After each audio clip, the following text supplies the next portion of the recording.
బీమా అమలు చేయాలని మెమరాండం ఇవ్వడం జరిగింది.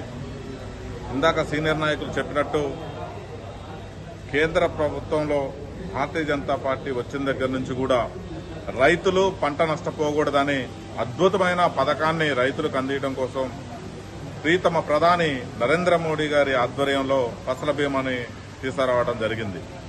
కొన్ని రాష్ట్ర ప్రభుత్వాలు ఈ యొక్క భారాన్ని భరించలేక ఈ యొక్క పథకాన్ని అమలు చేయడంలో నిర్లప్తత చూపిస్తున్నారు. ఇంకొకటి కూడా రైతుకి ఈ ఫసల బీమా అమలు చేయడం వల్ల ఏదైతే పంట నష్టం జరిగిందో రైతు నష్టపోకుండా ఉంటాడు, రైతు బాగుపడతాడు, రైతు కళ్ళల్లో ఆనందంగా ఉంటది. కానీ రైతు మాకు ఓటేయడు, కేంద్ర ప్రభుత్వంలో నుండి బీజేపీకి ఓటేస్తారనే ఒక భ్రమలో ఇల్లు దురుద్దేశంతో ఈ యొక్క ఫసల బీమాని ఇక్కడ అమలు చేయకుండా ఆనాటి బీఆర్ఎస్ ప్రభుత్వం గాని ఈనాటి కాంగ్రెస్ ప్రభుత్వం గాని రైతులకు ద్రోహం చేస్తుంది. రైతు ద్రోహి అనేటువంటి ప్రభుత్వాన్ని కూకట వేళ్లతో పాటు పెగిలించే రోజులు దగ్గరలోనే ఉన్నాయి.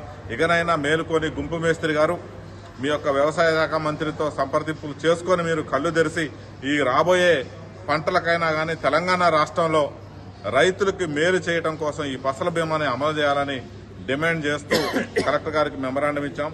అలాగే బుగ్గపాడు ఫుడ్ పార్క్ లో కూడా జరిగినటువంటి అవినీతి మీద కూడా ఈ రోజు మేము కలెక్టర్